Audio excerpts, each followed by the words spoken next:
All right, Biffy, I'm back.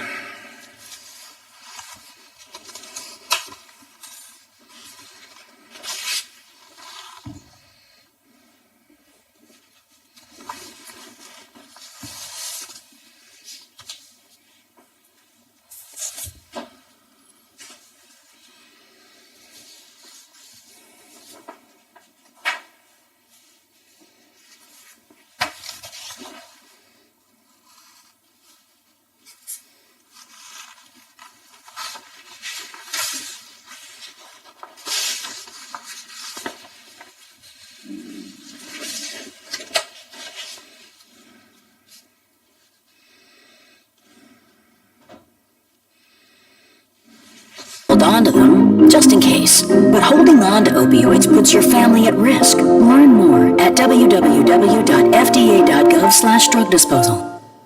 Now, during the Jim Robinson Ford Lincoln Toyota Pre-Owned Super Sale, select from over 80 vehicles in stock starting under $5,000. Most are local trades, many with one owner. Hurry to Jim Robinson at the Highlands, home of lifetime powertrain protection.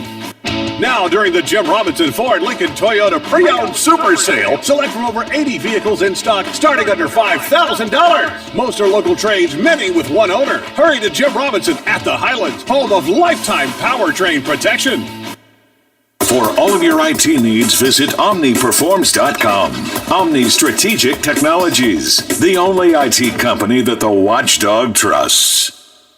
Hello, everyone.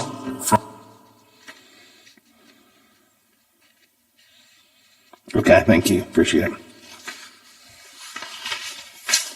4.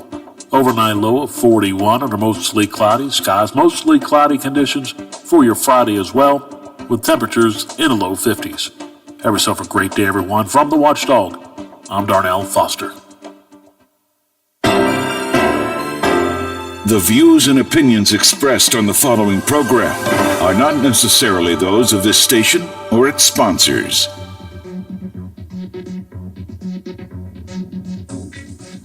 Your morning news, weather, and sports, wrapped into his own unique perspective. This is the Watchdog Morning Show with Howard Monroe and Brad Leonard in the producer's chair. Brought to you in part by Wheeling Hospital. 44 degrees at the Wheeling, Ohio County Airport, 44 degrees here at my home studios in Elm Grove, 44 degrees and cloudy at the Robinson Auto Group Studios, downtown Wheeling in the heart of the Ohio Valley. Going to be pretty much this way all day long. Not going to be the world's best day. Gray, dreary, maybe some rain, spotty rain on and off, and it might get to 50, but not much more than that if we do. So not the kind of great days we've had for a few days, but it's that time of year. They go back and forth. I was talking before the break about Ascend West Virginia, which is this new program funded by a $25 million grant from one of the Intuit executives who used to live in West Virginia, to encourage remote workers to come to West Virginia, paying them cash and coupons for outdoor activities to live in West Virginia for 2 years, work here, live here, work for out-of-state companies, bringing in new people. Again, the numbers, very successful in terms of applications at least. Governor Justice said 55,000 people from 38 states asked about the program within the first 2 days of it being announced, and 2,000 people actually filled out the application to get one of the 50 spots currently in Morgantown for Ascend West Virginia. But I also point out to you that there were two separate articles I came across yesterday, one in Slate and one in Wonkette, an online website, both of which said that, the headline of one of them is no, $12,000 is not enough to make me move back to West Virginia. Another one called The Pointlessness of Bribing People to Move to West Virginia for $12,000. Two separate points made in these articles. Number one, people who are thinking about relocating will save thousands and thousands of dollars simply by relocating. They will already have looked to see the cost of living dramatically cheaper. So if that's what they care about, they'll probably already be thinking about moving. The extra Ascend West Virginia stipend really probably wouldn't be the driving factor. And the other woman, Jamie Lynn Crofts, who wrote this, says the politics of the state is so bad, so regressive, that it's just not going to attract people. There's another issue, real quick, I want to bring up before I get to my guest. This came in a tweet to me yesterday. Next time you talk to Jim Justice, Howard, ask him how much those of us looking to move should be paid to stay. Migration out surpasses any transient techies moving here for a couple of years to do outdoorsy stuff before they're ready to settle down elsewhere. And I've had several people ask me the same question. We're paying people to come here. Why don't we worry more about keeping people who are here? Retaining, not attracting. Point very well made, and I thank you for the tweet. Now, I want to shift gears. Attorney General Patrick Morrisey, who has never been hesitant to stick his nose in other states' business, who seems to enjoy getting involved in things that have nothing to do with West Virginia, this week joined 22 attorneys general around the country in writing to President Biden and congressional leadership, raising legal concerns about the possibility of statehood for the District of Columbia.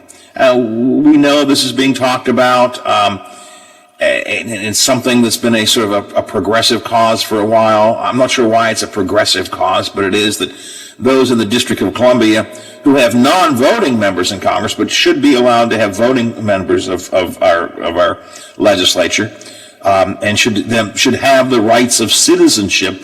It should be an actual state, but it's not. It's the District of Columbia. They're almost like a fiefdom, I guess, right? To the federal government. Federal government kind of controls a lot of what goes on in there. So there's talk about giving them statehood. It's picked up a little steam lately. And, but Morrisey wants to stick his nose in, because it's what he does, and try to prevent that. I want to talk about D.C. statehood a little bit, and I invited one of our newer political analysts, Matt Robeson, who has been a congressional staffer, who has been a campaign consultant, and has been with us here now several times to talk about it. Matt, good morning. Welcome to the show. Oh, always great to be with you. If we gave you $12,000, you could move to West Virginia. You know, I wanted to note something about that. You make a really strong point about that. Back when the Appalachian Regional Commission was first formed, something like 50 years ago, in order to address some of the economic disadvantage of Appalachia, especially, in the heart of West Virginia, they based the measurement of economic distress on a few factors. When we worked in Congress, I actually worked on this bill to create some new commissions based on the Appalachian Regional Commission model. One of the factors that we explicitly added was out-migration, was trying to figure out how many people were leaving the region and what we could do to keep them from wanting to leave so badly. So your thinking is right in line with the best thinking of economists who are trying to deal with these kinds of economic disadvantage situations. So you're spot on. Yeah, this I'm trying not to be negative, because it's worth a try, and it's funded by the guy from Intuit, Brad Smith. So I'm trying not to be too negative, but this is a program to attract people, but it doesn't strike me as the most efficient way to do things. And again, as you said, as the tweeter said to me earlier today, out-migration is really the problem. It's not that we need more people coming. We just need to keep people here. And there actually have been some things done in West Virginia. Our own delegate, Fluharty, the puppet master, I like to call him, introduced what he called the Stay in the State Act several years ago. It went nowhere in the Republican legislature. But it was, and I forget the details, but essentially it was forgiving student loans for people who would stay here for X number of years. And he called it the Stay in the State Act. So that is a way to keep people here. All right, you graduate, you got student debt, stay here, and we'll forgive that after a period of time. That to me makes a certain amount of sense.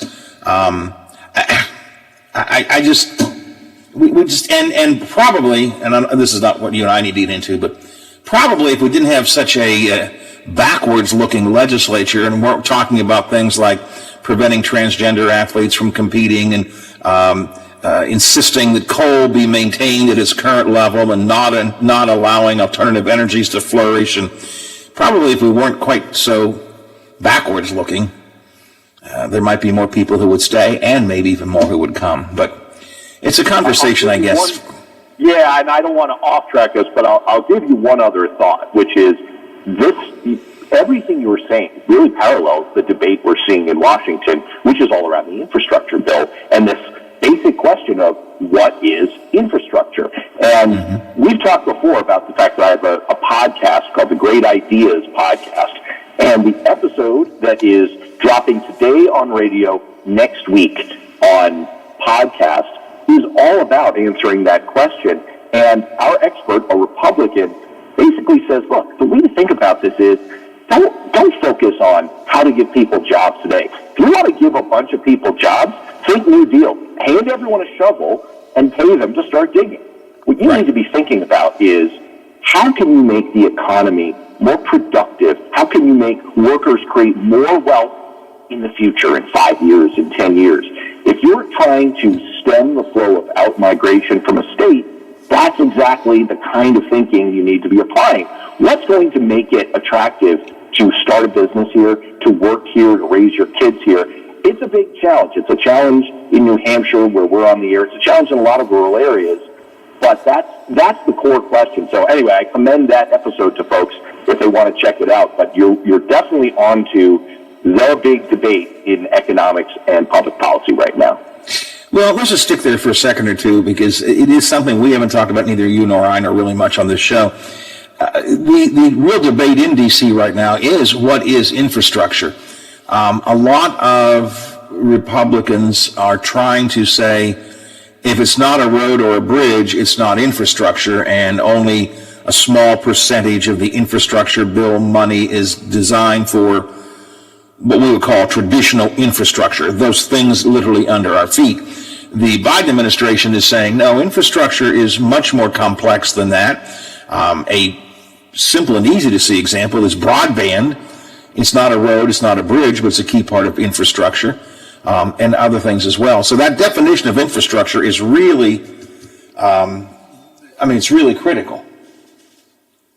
Absolutely. And that's where I think dropping the traditional definitions is really helpful.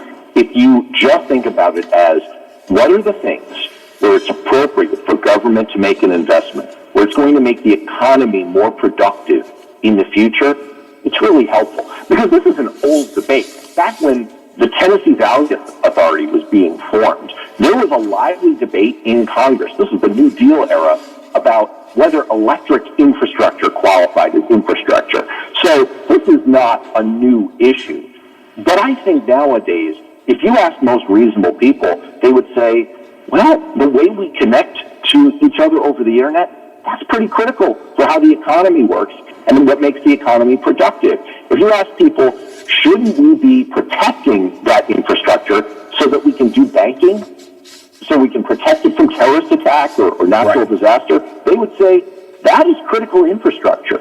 So it is a very narrow construction to say, oh, it's just roads, it's just bridges, it's just the kinds of things that we would have recognized as infrastructure 100 years ago, and it's really not appropriate to today's economy.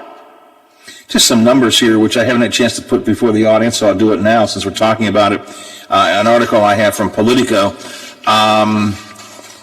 $621 billion of the American Jobs Plan is devoted to transportation. This is according to Politico's numbers. I haven't done the math. $100 billion to electricity, $100 billion to internet. They divide it up into real infrastructure, kind of infrastructure, not really infrastructure. $821 billion of this plan is definitely infrastructure. Roads, bridges, sewers, those kinds of things. $111 billion is, they call, sure seems like infrastructure. $328 billion is infrastructure-ish. $590 billion, a distant relative of infrastructure. And $400 billion, not even close to infrastructure. So But I think there's more of what we, in the broadest sense of the word, mean infrastructure in this bill than the argument against it is trying to make. I guess maybe that's the point I'm trying to make. I think that's spot on. I absolutely agree, which is why it's so reductive, it's so misleading to get caught on the word infrastructure. There's got to be a better word. We could probably spitball around for a while and pull out a dictionary and try and this political article makes, I think it's this one or another article I read recently, makes the point. It actually isn't they don't call it the American Infrastructure Plan, it's called the American Jobs Plan. Right. So the focus really is not, it's on jobs, not just infrastructure. Right. It should be jobs of the future. And it goes back to the earlier point you were making. If you think about it just in a West Virginia context, what is going to, you've got a young person who's just maybe graduated from high school, maybe they're in college in West Virginia, and they're thinking about their next steps. What's going to attract them to lay down some roots in West Virginia? Well, how about what you talked about? How about the fact that their education is going to be lower cost than anywhere else? How about economic opportunity? The fact that, so roads and bridges, critical, absolutely great for the productive economy. But how about the ability to network with other entrepreneurs and maybe start a business? How about absolutely world-class broadband infrastructure so that you can sell your products, or if you have an information technology business that you want to start, it's the same as if you're starting it in Silicon Valley. That's the kind of thinking we need to apply, not, again, this kind of reductive thing of, is it X, is it Y, is it a horse and buggy, is it not? Well, in sales game, we call it isolating objections. If somebody doesn't like the product you're selling, they just don't like it. But the way they criticize it is by isolating the objections. Yes, but your rates are too high. Yes, but your audience isn't right. In this case, infrastructure, it's, well, yeah, maybe it's a good idea, but it's not really roads and bridges. You isolate the objection, you make it sound worse than it is when you have to look at it as a total package. And I think that's what has to be done with that project. Do you think let me ask you a couple of questions, Matt. You follow this stuff. Do you think the American Jobs Plan, the infrastructure bill, will Biden use Schumer, I guess, but will the Democrats use budget reconciliation to try and get that passed? During the latter stages of the Cold War, during the Reagan presidency, Ronald Reagan used to say about the Soviet Union, trust but verify. I got a sense from the reporting coming out of, and I wasn't obviously in the room myself, the reporting coming out of the meeting between President Biden and senior Republican Senate leaders, that President Biden struck the right notes. He signaled that he is open to compromise. He's open to listening to other ideas, and critically, he's open to cutting this thing down. He is taking a trust but verify type approach. He is willing to give a little bit of leeway, a little bit of rope here, and see if they can come up with something creative.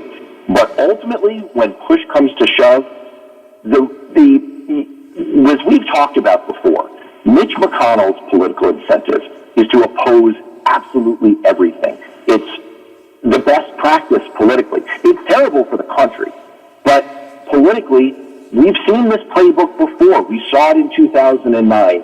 It works for Republicans when they're in total opposition. And he has asked Senate Republicans to stick with him on that. So in order to pick off a few, maybe more than the filibuster-proof majority of Republicans that you'd need in the Senate, you would have to align their political incentives with the idea that it's better for them to vote for this Biden package than to stand with Mitch McConnell in united opposition.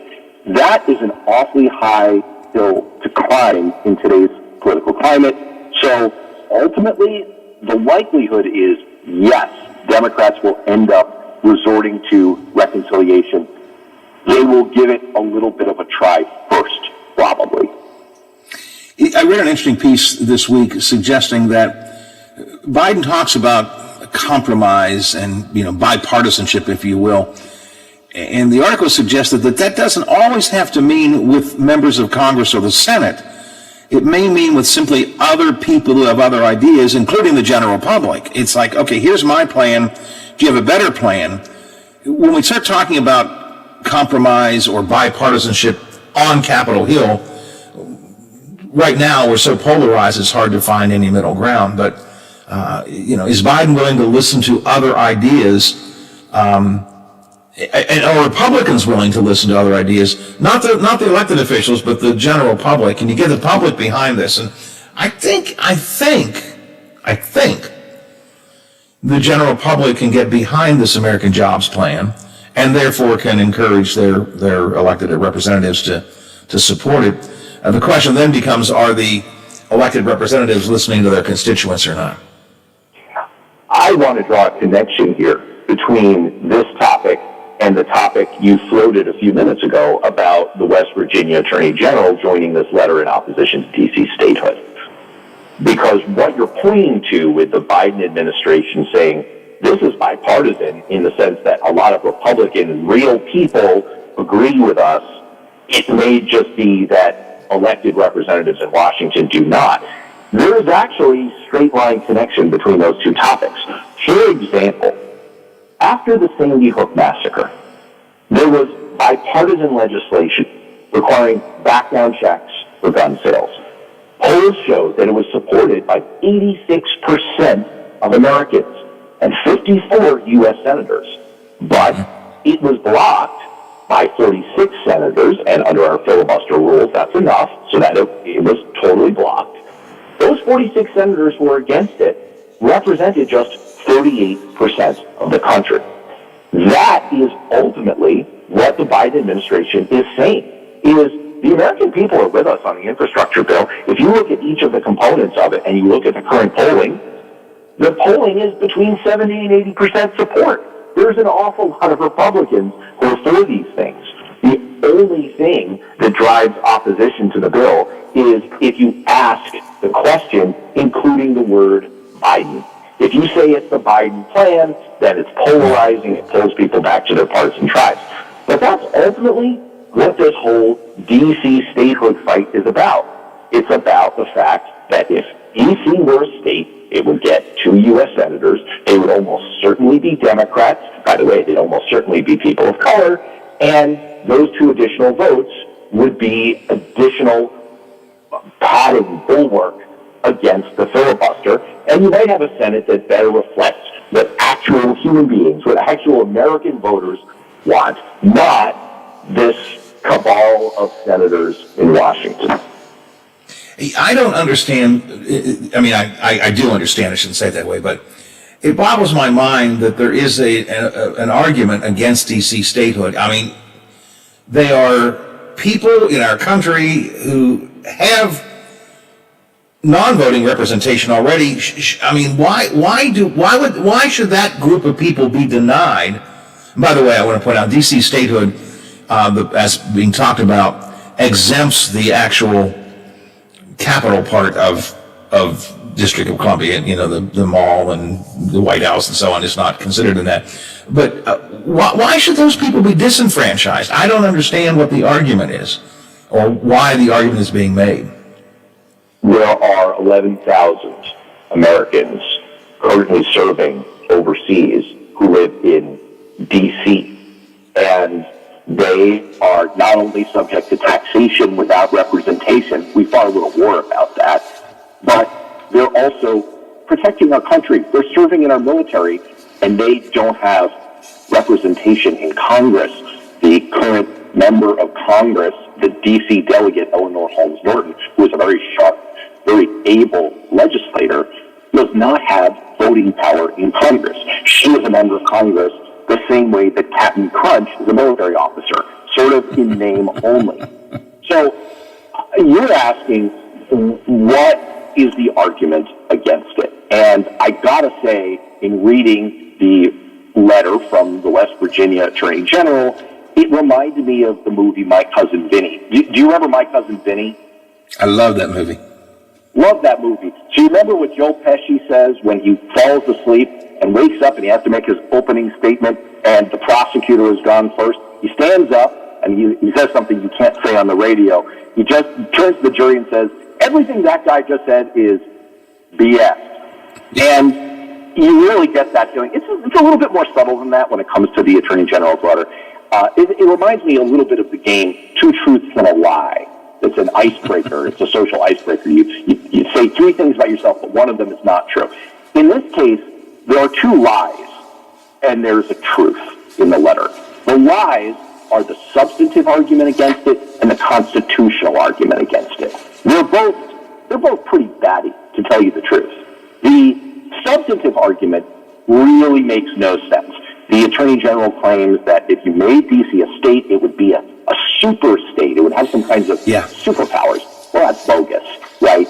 D.C. as a state, D.C. has 712,000 residents. That's more than Vermont. It's more than Wyoming. It's about the size of Delaware, Alaska. It's about, 40% of the size of West Virginia. So this isn't a crazy superpower state. It's about the same as other states. It would actually be first in GDP per capita. It would be first in median household income. It would only be 34th in total GDP. It would be shock smack in the middle from an economic standpoint of measures of the other states. No greater power. So that the substantive argument is ridiculous. Yeah, he called it a super state with unrivaled political power, and that it would be a state commensurate with the number of people in the state. I mean, and the economic power that comes from that. Absolutely. Why should these people be disenfranchised? The constitutional argument, I guess, goes to the fact that I think the 23rd Amendment, I think it's the 23rd, says that D.C. will have 3 electoral votes, and that would unbalance them if they had full statehood. It still had 3 electoral votes. I'm not enough of a constitutional scholar to understand that, but well, it's really interesting. It's a crazy little thing. It's what the internet would call a weird trick.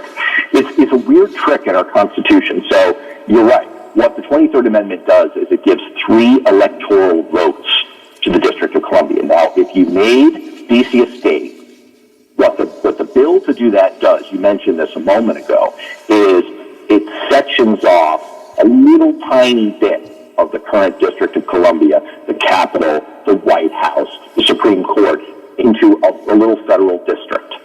Now, under the 23rd Amendment, that little teeny tiny federal district where almost no one lives would still have 3 electoral votes. I said almost no one. Who lives there? Who are the only residents? The president and the president's family. That would mean that the president's family would, in theory, have 3 electoral votes. No one thinks that is right. Now, what the bill does is it says, all right, we're immediately going to repeal that section of it. It's silly. But you have to get that done. So, it's a ridiculous argument. There's a little tiny bit of substance there. It's not anything that reasonable people couldn't immediately sort out. The thing that's real in the 2 lies and a truth game here, the thing that's real is the political argument. Ultimately, this all boils down to 2 more votes, likely Democrats, in the Senate. That's why the 22 states that have signed on to this letter are a who's who of unified Republican state control. I can list the states for you. You can list the states for your listeners, but you can imagine who they all are. The only exception on there, the only state with a tinge of any blue in it is Arizona. The rest of them are straight red down the line. That's why they're opposed to it. Yeah, this is almost like the Gang of Generals. They get together and they bring these suits frequently. Patrick Morrissey is always among them. Then again, in my opinion, I don't even know why they're sticking their nose in somebody else's business. But that is a hallmark of Patrick Morrissey. And I know why he does it. It's because he likes to get his name out there and make himself look like he's supporting something. All right, Matt, I didn't spend as much time on D.C. statehood as I wanted to, but that's okay because the other stuff was good conversation as well. I have to move on. I appreciate your time today. You said you have a new Great Ideas podcast coming out this week? New Great Ideas, talking about the infrastructure issue. That'll be dropping. And, of course, our main podcast is Beyond Politics. We had an awesome show this week with the former executive director, the staffer who was the chief of staff for Gabby Giffords, the member of Congress who was shot and has led gun safety, anti-gun violence efforts over the last 10 years. Really fascinating discussion on where we are. So check that out in Beyond Politics. Beyond Politics, great ideas, and you'll find them on Apple Podcasts and pretty much wherever you like to get your podcasts from. You guys have it up and running, right? That is absolutely right. All right, Matt, we'll talk again. Thank you very much for today. I appreciate it. Always a pleasure. All right, Matt Robson with us this morning. He's one of our newer political analysts, former campaign staffer, former member of Congress, is not member of Congress, but a congressional staffer, does a talk show, does these podcasts, and joins us from time to time to talk about some of the sort of the bigger D.C. issues. Ohio Valley headlines are next. A couple of local news stories I want to get into in the next segment of the show, and we'll be talking to Alex Weld later on from Wheeling Heritage about what Wheeling Heritage is trying to do to attract people to come to live in Wheeling. It's not part of the Ascend West Virginia program. It's a little bit different. So we'll get into that and much more. And your text, if you'd like to, at 304-214-1600. Still 44 degrees and cloudy on the Watchdog Morning Show for a Thursday. The WTRF Channel 7 News Update is brought to you by Thomas Auto Centers, Mall Road, St. Clairsville. Get the best deal at Thomas Auto Centers. No.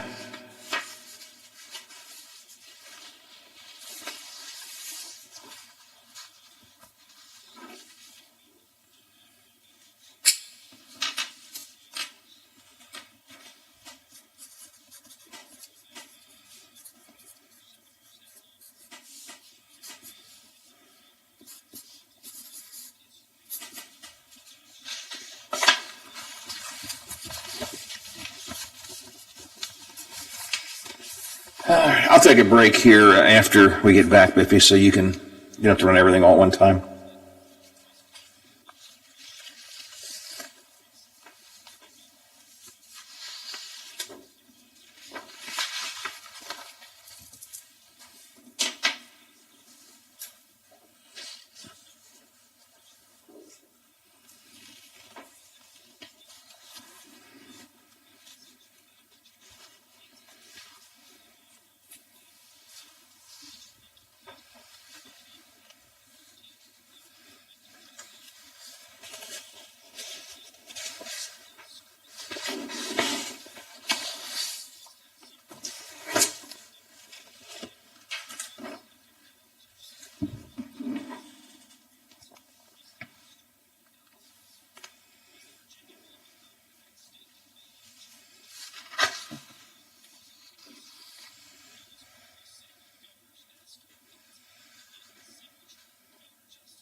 official grocer of WVU Athletics, I'm Tony Caridi on the Mountaineer Sports Network from Learfield, IMG College. The Variety Show with Bill DeFabio is live on the Watchdog Monday, Tuesday, Thursday, and Friday. We talk to some of the region's best business owners while keeping you informed about area events and happenings. You won't believe who I have on next. Tune in and get with the program. Guests from preachers to pros and even some Super Bowl champions. Join me, Bill DeFabio, from noon to 2 for the Variety Show on the Watchdog. There's something so real about living local, and I know without a doubt I'm not alone. And I love living local. There's nowhere else I'd rather be. Said loving living local. WTRF is working for me. The Ohio Valley is where I love to be.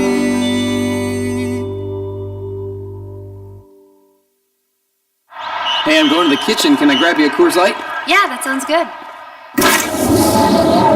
Huh. I never knew there was a zip line in my fridge. Hey, buddy! Yeah! You got 2 Coors Lights up there? You got it! Always brewed down to 34 degrees. With a taste as cold as the Rockies, only Coors Light gives you refreshment every time. Here you go. 2 Coors Lights. Awesome, man. Wow, these are really cold. That's the only way I deliver it. Sure. I mean, you being a mountain climber and all? Yep. You probably need a pretty warm coat in there, huh? Yep. Hey, Ben! Yeah! Ask him if he has any nachos. You got any nachos in there? No. Just icy cold Coors Light? Yep. That makes sense. It is the Rockies. Coors Light, the world's most refreshing beer. Coors Brewing Company, Golden, Colorado. With great beer comes great responsibility. I'm Andrew Saul, Commissioner of Social Security. Beware of telephone scammers pretending to be government employees. Real Social Security employees will never threaten you. Callers threatening you with arrest or other legal action and demanding money are not from us. If you receive a call like this, hang up, do not provide them with any form of payment or information. Report the call at oig.ssa.gov. Now, during the Jim Robinson Ford Lincoln Toyota Pre-Owned Super Sale, select from over 80 vehicles in stock starting under $5,000. Most are local trades, many with one owner. Hurry to Jim Robinson at the Highlands, home of lifetime powertrain protection. Now, during the Jim Robinson Ford Lincoln Toyota Pre-Owned Super Sale, select from over 80 vehicles in stock starting under $5,000. Most are local trades, many with one owner. Hurry to Jim Robinson at the Highlands, home of lifetime powertrain protection. Wheeling Coin and Hobby on 10th Street in Wheeling, next to the Bridge Tavern in downtown Wheeling, wants to buy any and all unwanted gold and silver jewelry. They are paying top dollar for 10, 14, 18, and 22 karat gold plus 925 sterling silver. They also want to buy collectible coins and paper money from before 1933. Wheeling Coin and Hobby is open daily from 9 a.m. to 5 p.m. Monday through Saturday. Coin and Hobby, 304-232-8430, and add them on Facebook. Tiltonsville, the Watchdog is protecting your yard. Join Howard Monroe, Hoppy Kercheval, Bill DeFabio, and Big Rick for the best live and local talk in the Upper Ohio Valley and beyond. Tiltonsville trusts the Watchdog. From the West Virginia Broadcasting Hall of Fame, directly to you. This is the Watchdog Morning Show with Howard Monroe, brought to you in part by Wheeling Hospital. And double check the temp here just to make sure we haven't moved much, and we haven't. 44 degrees and cloudy at the Wheeling, Ohio County Airport. Here at my home studios in the Elm Grove section of Wheeling and at the Robinson Auto Group Studios downtown Wheeling, in the heart of the Ohio Valley. Hoppy Kercheval came back yesterday after a week's vacation. He's up today at 10:06, statewide talk line. He'll be talking about the harm reduction bill that was passed, the anti-harm reduction bill that was passed in the legislature in West Virginia. Roger Hanshaw, the House Speaker, is going to be on as well with Hoppy today. The governor continued his raging against the House and their 0 to 100 vote against his income tax plan. The governor was raging again yesterday about that. Henshaw will respond to that coming up. And I think Brad Howell's coming in to do some sports talk as well. All coming up today. Statewide talk line. Kercheval is back on the radio here. A couple of local stories. Just want to run through very quickly. Some of these you've heard already in our headlines, but I think it's worth just taking a second or two here to highlight them on the program. One of the big stories of the day today is a story coming out of Marshall County where Judge David Hummel set a sex offender free yesterday, saying that when this guy's case was brought before the grand jury. Now, listen carefully, because that's critical. The grand jury, the jury that indicted him, not I don't know if he was convicted or pled guilty, but not in his actual conviction phase, but the grand jury that indicted him was not given proper foundation, proper instruction. If I understand what I've read in the media, and I openly admit I may misinterpret this, and other media may have as well, but it sounds as if Judge Hummel is saying that the previous prosecutor, Rhonda Wade, did not adequately explain the law to the grand jury when presenting this case. Didn't explain what probable cause was. Didn't explain the options that the grand jury had. I think that seems to be the case. And as a result of that, this individual, Michael Daniel Bowman, who was sentenced to 50 to 200 years for sex crimes against kids, walked out after 3.5 years. Judge Hummel says, if I can't protect his rights, I can't protect anybody's rights. And he's absolutely right. That's the way it's got to be. The bigger question now, and it was with prejudice, so the bigger question now is, it was a grand jury, and the grand jury, of course, indicts a whole bunch of people in addition to just one guy. Were others indicted by that grand jury? Should they also be released? Have their prosecution their conviction overturned? And Joe Canestraro, one of our friends here on the radio station, now the current county prosecutor, is going to have to go back and review all of the cases that were taken to that grand jury and see if indeed the actions or lack thereof that led to Mr. Bowman being released, is that going to impact anybody else? Joe Canestraro says that maybe they can re-indict this guy, possibly bring him to trial again. But, serving 50 to 200 years and out in 3.5. And I'm not jumping. I don't know enough about this to know whether I want to jump on the former prosecutor or not. I'm not jumping on the judge. The judge has to do this. He's right. If he can't protect the rights of this man, then he can't protect the rights of anybody. So I'm not jumping on Judge Hummel, but it's a mess. In my opinion, it is a mess, and they're going to have to figure it out. A more positive story coming out of Shadyside this week. They had a meeting on a strategic plan for Shadyside. I love Shadyside, great little community. I used to, as a working reporter many, many years ago, I used to cover Shadyside Council and Shadyside City Government, and it really was some of my most fun times. When Shorty Morgan was the mayor of the city, I just had a great time covering the government of Shadyside. Just like many of the Eastern Ohio towns, they've fallen on some tough times. So this week there was a meeting at Jefferson Elementary School to talk about a strategic plan for Shadyside. And they had a whole bunch of people getting together there from the school district, the Chamber of Commerce, and apparently they're going to hire a consulting firm to come in and offer some guidance in how to craft a vision plan for the city of Shadyside, village of Shadyside, and I think it's a great idea.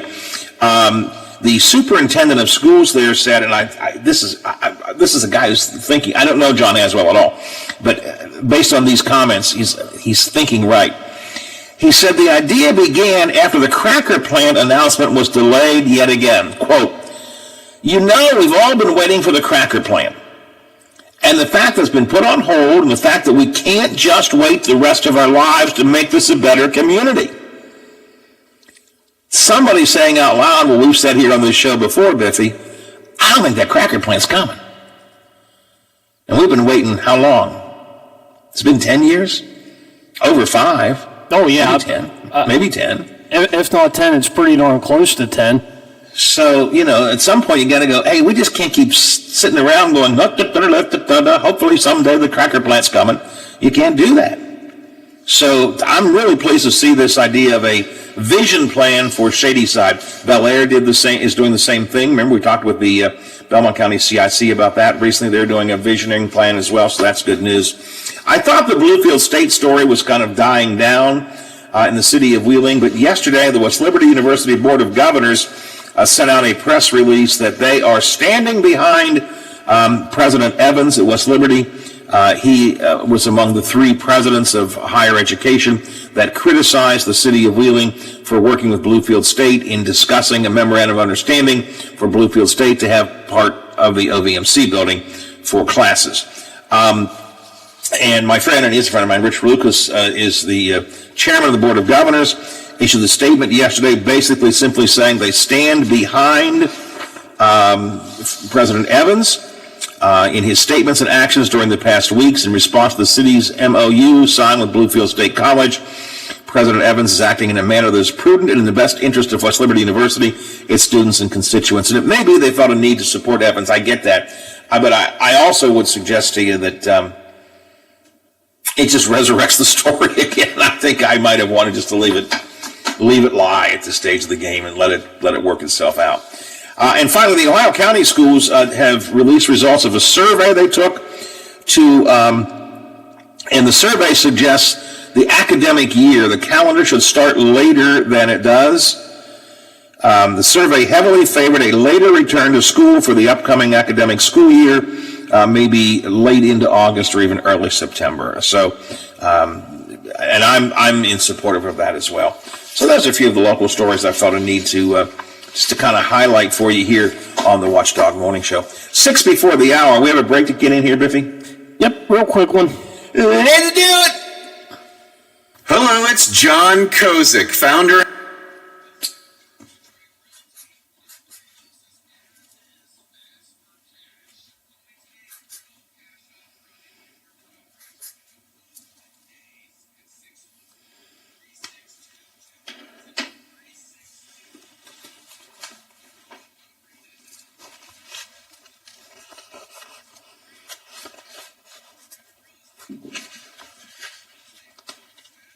Do you want to sell and just be done with it? Okay, great. I buy vacant properties, boarded up houses, pre-foreclosures, and inherited properties. I also buy apartment buildings, rental portfolios, divorce homes. I even buy my tenant won't pay me the rent houses. I look forward to solving your real estate problems today. Give me a call for an all-cash offer at 614-362-2000, 614-362-2000. A serious injury from an accident can be just the start of your worries. What if you cannot return to work? How do you take care of your family if you're disabled? At Gellner Law Offices, we represent seriously injured people and understand their problem. We know how to get you fair compensation. We will work hard to make sure you get the money you deserve for your losses. Don't go it alone. If you're hurt in an accident, call us at 304-242-2900 or visit us at GellnerLaw.com. We'd like to help. Every weeknight at 6 p.m., join the voice of the Mountaineers, Tony Caridi, on The Watchdog. Tony informs and entertains WVU fans with the latest Mountaineer sports news. If it happens in the world of gold and blue, Tony knows about it and shares it with you. Sportsline, weeknights at 6 on The Watchdog.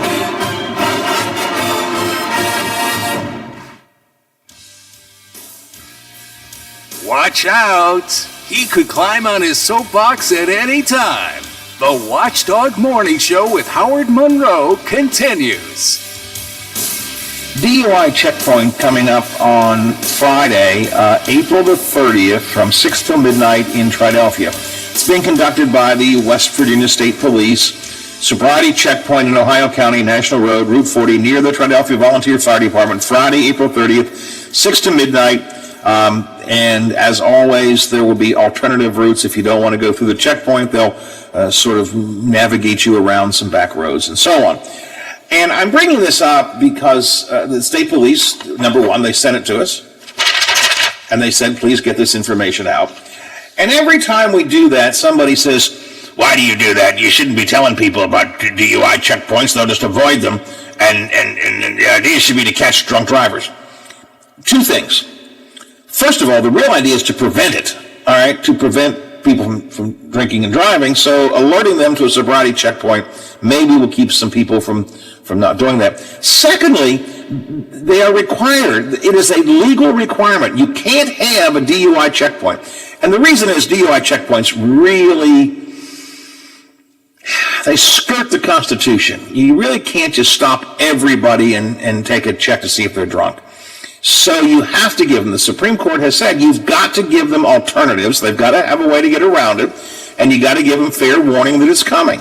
And that's why these things are publicized. So I share this with you because the state police sent it to me, and I wanted to make sure that I followed up and shared it with you. And also wanted to just get that out there again, because somebody always says, I don't know why you do that. Let those people go through a DUI checkpoint and let them get caught. And more power to them. And by the way, and I've seen the way all the cops operate, whether it's the state police or Wheeling police or what have you, there are alternative routes. There'll be a big sign that says you can avoid the checkpoint by going up this road and around this way. And they always wander that road too. Now, they can't stop you automatically, but they got somebody there. If you're swerving and going around the alternative road, they'll still pull you over. But I wanted to mention that. All right, coming up next hour, we're going to talk about infrastructure in Ohio and more on attracting people to come to work in Wheeling. It's 9 o'clock. The Watchdog is FM 98.1, AM 1600 WKKX Wheeling, FM 97.7, AM 1370 WVLY Moundsville. The ABC News is brought to you by Thomas Auto Centers, Mall Road, St. Clairsville. Get the best deal at Thomas Auto Centers. I'm Michelle.